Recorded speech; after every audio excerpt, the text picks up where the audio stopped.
అంగన్వాడీలకు అండగా ఉంటాం. ఆర్డీఓ కార్యాలయం ధర్నాలో శాసన మండలి సభ్యులు ఐవి రావు. సమ్మె అనేది కార్మికుల పోరాట వారసత్వం అని, దానిని అణచడం ఎవడి తరం కాదని ఉమ్మడి తూర్పుగోదావరి జిల్లా పట్టభద్రుల శాసన మండలి సభ్యులు ఐ వెంకటేశ్వరరావు అన్నారు. AP anganwadi workers and helpers union CITU ఆధ్వర్యంలో జరుగుతున్నటువంటి నిరవధిక సమ్మె 7వ రోజు పెద్దాపురం రెవెన్యూ డివిజనల్ అధికారి కార్యాలయం వద్ద కొనసాగింది.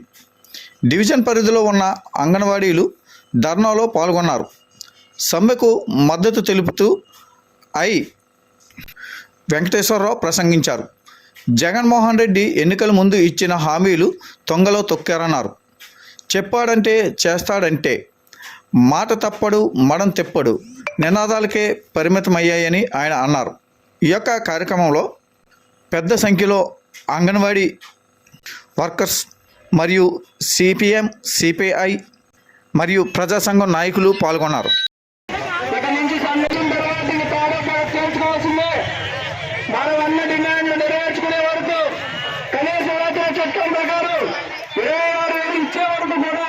ఈ సమ్మె కొనసాగుతూ ఉంది. దానికి మీరందరూ కూడా సిద్ధపడాలి అని చెప్పేసి సిఐటి తరఫున మీ అందరికీ విజ్ఞప్తి చేస్తూ ఉన్నాం. జగన్మోహన్ రెడ్డి అతి నియంత్రణగా ఈరోజు పోతూ ఉన్నాడు. మరి ఆయనకి సలహాదారులు ఎవరో కానీ మంచి మంచి సలహాలు ఇస్తూ ఉన్నారు. ఏమైనా పర్లేదు, డబ్బులు ఎదుగులేస్తే ఈరోజు అందరూ ఓట్లు వేసేస్తారు, మనం మళ్ళీ గద్దెనెక్కేద్దాం, శుభ్రంగా వీళ్ళందరినీ కొట్టేద్దాం అని చెప్పేసి జగన్మోహన్ ఆలోచన ఉన్నారు. ఎంతకన్నా ఎక్కువ ఆలోచన చేసి ఈరోజు అంగన్వాడీల మీద గుర్రాలతో తొక్కించే చంద్రబాబు నాయుడు కూడా 9 సంవత్సరాల అధికారులు దూరం అయిపోయాడు. కమర్చారు జగన్మోహన్ రెడ్డి. మీరు కనుక ఈరోజు అంగన్వాడీ సమస్య పరిష్కరించకపోతే ఈరోజు ల్యాండ్ ఆర్డర్ కంట్రోల్ చేసే ఉద్దేశంతో మా మీద దాడులు చేయాలనుకుంటే చంద్రబాబు నాయుడికి ఏదైతే గట్టు పట్టిందో రాబోయే రోజుల్లో మరో 10-15 ఏళ్ళు ముందు కూడా నీ ఇంట్లోనే కూర్చుంటామని చెప్పేసి జగన్మోహన్ రెడ్డికి తెలియజేస్తా ఉన్నాం. జగన్మోహన్ రెడ్డి అధికారంలోకి రాకముందు ఈరోజు చంద్రబాబు నాయుడు ఉద్దేశిస్తూ రోజు చంద్రబాబు నాయుడు కొట్టాడు, ఈసుకున్నా నా టైం వస్తుంది మేము కొడతామని చెప్పేసి అన్నాడు. నిజంగానే ఆయన టైం వచ్చింది, ఆయన కొట్టేశాడు. మరి ఎలక్షన్లకు వచ్చే ముందు మనందరికీ ఒక హామీ ఇచ్చాడు, తెలంగాణ కన్నా మీకు 1000 రూపాయలు అదనంగా ఇస్తాను అని చెప్పేసి ఆయనే చెప్పాడు. మాట తప్పనే మడమ తప్పనే అని చెప్పినటువంటి జగన్ ఆయన మాటలు నీటి మోటలుగా ఉంచుతూ మనందరికీ అన్యాయం చేస్తున్న పరిస్థితి మనం చూస్తా ఉన్నాం. కాబట్టి మనం కూడా చెప్పాలి, అధికారంలోకి వచ్చావు, నువ్వు కొట్టావు, రేపు 2024 ఎలక్షన్ రాబోతుంది, మేము కూడా కొడతాం, నువ్వు చూస్తామని చెప్పేసి మనం తెలియజేయాల్సిన అవసరం ఉంది. కాబట్టి మన న్యాయమైన డిమాండ్ పరిష్కారమే మీరు అందరికీ సిద్ధపడాలని చెప్పేసి మీ అందరికీ విజ్ఞప్తి చేస్తూ ఈ అవకాశం ఇచ్చేది మీ అందరికీ కూడా ధన్యవాదాలు. మన కమిటీ తరఫున ధన్యవాదాలు తెలియజేస్తున్నాం. అలాగే భారతిరెడ్డి క్రాంతి కుమార్ గారు సిఐటియు జిల్లా సెక్రటరీ గారిని వచ్చి మాట్లాడవలసిగా కోరుతున్నాం. మీ సమ్మె 7వ రోజుకి చేరింది, ఓకేనా? మరి 7 రోజులు సమ్మె చేస్తే ఆనాడు 4.5 ఏళ్ల క్రితం నాడు ఇప్పుడు ఏలుతున్న ఆంధ్ర పాలకుడు మీ అందరికీ ఏం చెప్పాడమ్మా? తెలంగాణ కంటే అదనంగా, అది అదనంగా అన్నాడు, ఎంత అన్నాడు, మొత్తమే తెలంగాణ కంటే అదనంగా చెల్లిస్తానని చెప్పాడు. ఇప్పుడు మీరు అందరూ ఏమడుగుతున్నారు? అదే పట్టుకున్నారు. నువ్వు మాట ఇచ్చావంటే మాట కోసమే ఇచ్చావా, అమలు చేయడానికి ఇచ్చావా? అమలు చేయడానికి. ఎవరైనా అంటారు కదా, మాట కట్టుబడి ఉంటారు కదా, ఉండాలని అంటారు కదా. ఆయన కూడా అదే అంటున్నారు కదా, మాట తప్ప మడమ తిప్ప, చెప్పాడంటే చేస్తాడంటే అన్నాడంటే అవుతుందంటే. మీకు త్రాసు రాలేదు. అన్నాడంటే అవుతుందంటే, చెప్పాడంటే చేస్తాడంటే. మాది మాటల ప్రభుత్వం కాదు, విశ్వసనీయత కలిగినటువంటి ప్రభుత్వం అని చెప్పింది.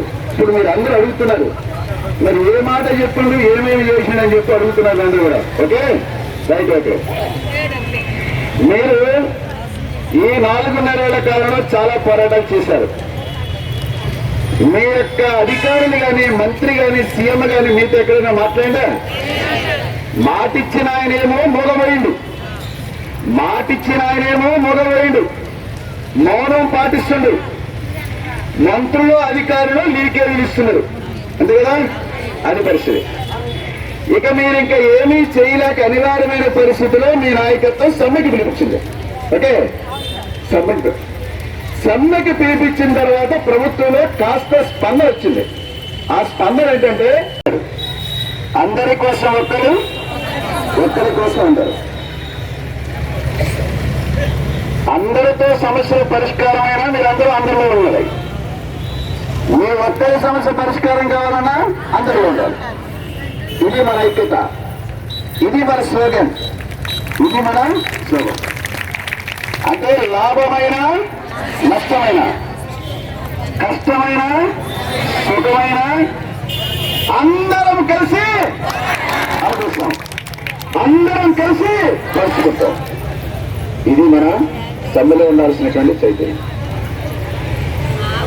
మనం ఇన్ని పోరాటాలు చేసి సమ్మె దాకా వచ్చాం. ఈ సమ్మె మన యొక్క హక్కు. మీరు హక్కు అంటున్నారు కానీ పాలకులేమి మనకు హక్కుగా ఇవ్వలేదు. రాజ్యాంగంలోని రాయబడలేదు. రాజ్యాంగంలో రాయబడినటువంటి నైతిక హక్కులు కూడా, పౌరుల హక్కులు కూడా కొన్ని ఉన్నాయి. అలాంటి దాంట్లో సమ్మె హక్కు. మీరు బిడ్డల కంటే మీ బిడ్డ మీ పాలు తాగడానికి మీతో కొట్లాడుతుంది. నాకు పాలు ఎందుకు కావాలని అడుగుతుంది.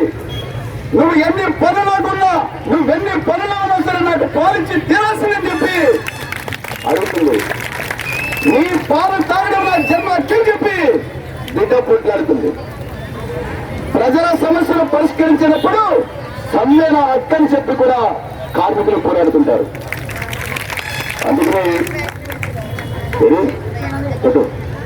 అందుకనే పెద్దరు ఉక్కు సత్యాగ్రహం వాళ్ళకి కూడా ఒక పాట రాసింది.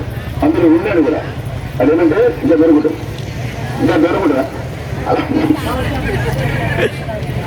అరే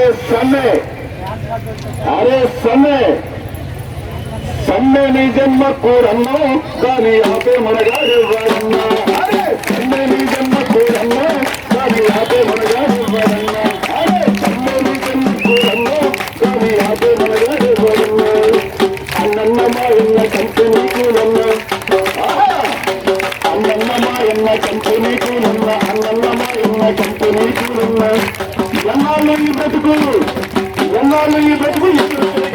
సమ్మెని జన్మ కూరల్లో కానీ ఆపే మనగాడు వాడన్నా. అరే సమ్మెని జన్మ కూరల్లో కానీ ఆపే మనగాడు వాడన్నా. ఇలా రాష్ట్రం విశాఖ గురించి అందరూ ఉంటుందన్నమాట. మోడీ, జగన్మోహన్ రెడ్డి, ఈ ప్రాంతీయ పార్టీల ఎంపీలందరూ కలిసి విశాఖ ఉక్కుని అమ్మేస్తున్నారు. అంబానీ అదానికి అమ్మేస్తున్నారు. అందువల్ల ఏం తేడా లేదు, జెండా కూడా తేడా. ఓకే, అందుకని చెప్తాడన్నారు. అమరుల చేగ ఫలాలు, విశాఖ ఉక్కు ఫలాలు, అమరుల చేగ ఫలాలు, విశాఖ ఉక్కు ఫలాలు. ఆ నెత్తుటి చుక్కల ఇరుకు, ఆ స్టీలుపై మెరిసేటి ఉరుకు, ఆ నెత్తుటి చుక్కల ఇరుకు, ఆ స్టీలుపై మెరిసేటి ఉరుకు. అరే ప్రైవేటు వానికి కత్తి పాత్ర వేస్తే అన్న వేస్తున్నాము. సమ్మెని జన్మ కూరన్నా దాని అయితే మనగారు కూరన్నా. అరే సమ్మెని జన్మ, అది విశాఖ ఉక్కు కార్మికులైనా